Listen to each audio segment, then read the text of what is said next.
Democrats continue to freak out about the 2020 election. Here it is. We're within a couple of months now of the election, and they still can't provide or think of a reason for you to vote for Biden. Instead, they have decided to focus all of their messaging on trying to convince you to vote against President Trump. And there is a difference between a messaging trying to get you to vote against something than there is trying to convince you to vote for something. And there's a lot of reasons why the Democrats are freaking out. And there's a lot of things going on in the country that really look bad for the Democrats. For instance, the riots, along with Black Lives Matter. A new study shows that 95% of riots this year are linked to Black Lives Matter. So the study goes on to show of 633 incidents coded as riots, 88% are recorded as involving Black Lives Matter activists. Now, the reason why it's only at 88% is because there are 51 incidences and lacking the information about the perpetrator's identity. But if you remove the incidents where you can't identify the perpetrator and only include incidents where the perpetrator is identified, then that 88% goes to 95%. Early estimates from insurance agencies say the cost of this summer's rioting will set a record surpassing that of the 1992 Rodney King riots, which cost an inflation-adjusted $1.2 billion. Over $1 billion in damages by Black Lives Matter. Much of that will be paid by taxpayers in the form of overtime and hazard pay for police and EMTs, emergency room visits, so on and so forth. Now, because of what's going on with all of these riots, we are seeing that, well, the polling is shifting in President Trump's favor. And what's interesting is that, the polls are not always correct. They're pretty wrong most of the time and don't normally determine who's going to be president or have about a 50-50, accuracy rate of determining who's president. But even when Republicans win, all of the polling data will always show Democrats in the lead. And there is a reason for that. But now polls are showing a Republican in the lead in a campaign here. Now, while Rasmussen does tend to have more positive polling for the president, they were also among the few who were accurate in 2016. One of the reasons is because they evaluate likely voters and not just registered voters like some polls, arguably a better measure of who will actually be voting and therefore the results. Their numbers just out now put President Donald Trump ahead of Joe Biden in a race, 47-46. So it's a 1-point lead, but any poll that shows a Republican in the lead, even by 1%, is likely to have more accurately be a Republican in the lead by much larger than that. But for the first time, he leads in the race according to the polls. Biden has a 2-point lead last week, which appears to have been erased. And this is important. One of the other factors in the poll, according to Rasmussen, is that they didn't oversample Democrats, as do many other polls. And so this is why Democrats in every poll is always shown to be in the lead, always shown to be winning, is because polls notoriously oversample Democrats. Why? Because a lot of the polls that are conducted are not there to gauge what the people think or gauge how people are really likely to vote accurately, but rather they're conducted in a way to tell you what to think, to tell you how to vote. Now, it's because of all of this that the left is really pushing to have the most dishonest presidential debates ever, with The View coming out and saying this. Sonny, did you take anything new away that you hadn't thought of before? Well, yeah, I thought that it was actually very instructive because looking forward to, let's say, the debates, it's clear that the debate moderator is going to have to be able to fact check in real time. That's right. they want to say that moderators will have to be fact-checking in real time. Now, this has been an increasing problem in the presidential debates over the past few decades, where a moderator's job is just to throw out the question and then keep the time, to keep the clock and keep the politicians from running over the allocated time to answer the question. But more and more moderators, and I use that term loosely, are injecting themselves into the debate them as well. And they're doing so very lopsidedly. They're doing so to help out Democrats. So anytime during a debate when a Democrat is in trouble, we saw this in the 2012 presidential debates with Mitt Romney and Obama, when Mitt Romney was about to go in for a crushing blow on Obama, and the moderator, Crowley, steps in to save Obama during the debate. And we saw this during the 2016 presidential debates, where the moderators try to inject themselves in the debate and argue with Trump, argue with the Republican. The moderators are always jumping in, trying to argue with the Republicans. So the debates are always, for Republicans, a 2-on-1 affair. They're debating two people. And one person, has most of the power in the debate to determine, what the questions are going to be and what the time limit is. And so they will always get the last word. And the Democrats, the fact that they are relying on the moderators to bail them out really goes to show how much trouble they are in. And the fact that they're actively promoting that, saying what is supposed to be the silent part out loud, really goes to show how desperate they are, because you're not supposed to say out loud that the moderators are completely biased. You're not supposed to say out loud that the moderators are to be injecting themselves into the debate and trying to influence what you see in the debate. The moderators in the past have been, falsely proclaimed, have been proclaimed to be objective observers who are just, there to moderate and keep them from going over time, and that, they're not part of the debate itself.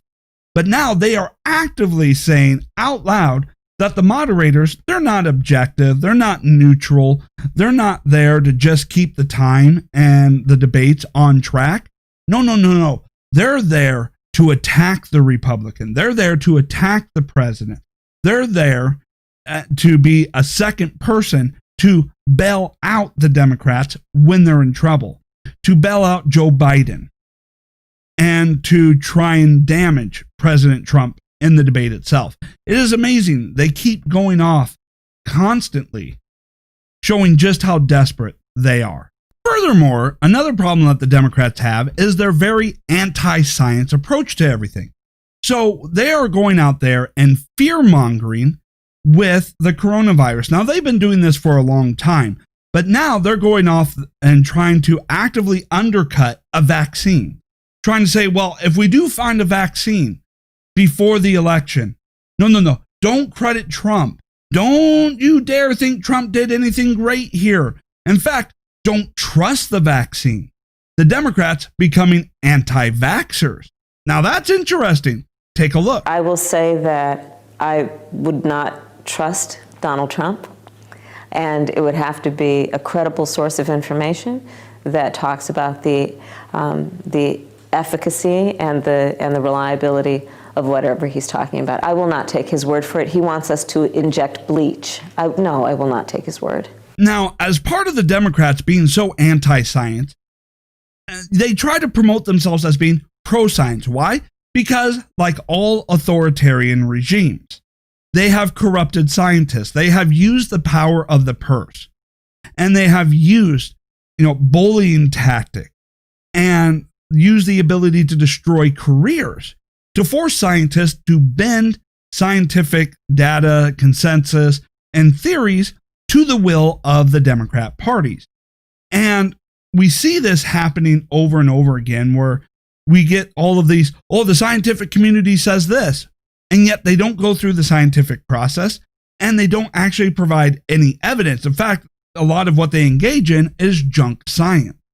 Well, now we have the continuing politicization. Yeah, sorry about that. And corruption of the scientific community, with one scientific institution now coming out and endorsing a political candidate. One of the country's premier outlets on science affairs decided for the first time in its 175-year history to endorse Joe Biden for president. But you can't deny that Trump has done a terrible job with coronavirus. I don't deny that for a second. I probably say it here 3 or 4 times a day. But the part that Scientific American leaves out of their endorsement is that Governor Andrew Cuomo, a Democrat, had one of the worst outbreaks in the nation and condemned many elderly Americans to death with his errant order on nursing homes, that in early February, the Democratic Speaker of the House was walking the streets of San Francisco, encouraging citizens to go out and shop in Chinatown for fear of racism, not a deadly disease ravaging our streets. Were any of these facts found in this so-called scientific decision? No. Scientific American's decision to pursue this endorsement underscores an element of a leftist anti-science which has pervaded coverage this entire pandemic. When lockdown protesters took to the streets, asking that somebody take their livelihood and attempts to provide for their families seriously, they were scoffed at, derided as disgusting bigots that are putting their elderly grandmas at risk. But then lo and behold, the George Floyd protests erupt across this country. All of a sudden, every public health expert in America is on MSNBC saying, actually, protests are all good, folks, because racism kills more people than coronavirus. And this makes a really good point, and I'm surprised to hear the Hill actually making this point.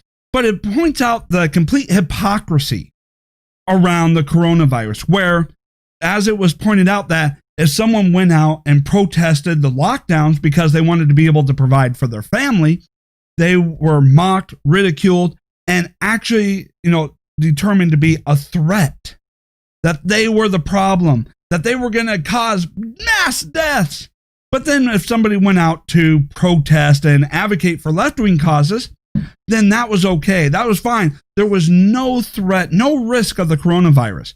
And you saw people being held up as scientific experts, actually going through condemning one person going out and saying, hey, I want to be able to provide for my family, while promoting and supporting through their science that mass protests in much larger numbers for left-wing causes pose no risk whatsoever. And so we continue to see the complete corruption and bastardization of science and the scientific community. Why? Because if they don't bend to the will of the Democrats will engage in cancel culture to destroy their careers. They'll have them expelled from the scientific community, and they won't be recognized as experts, and they won't get any of the awards and the prestige. And when the Democrats are in control, they're going to strip funding from the scientific institutions that don't go along with the Democrat Party narrative and redirect it to those that do. And so we've seen throughout history the bastardization of science.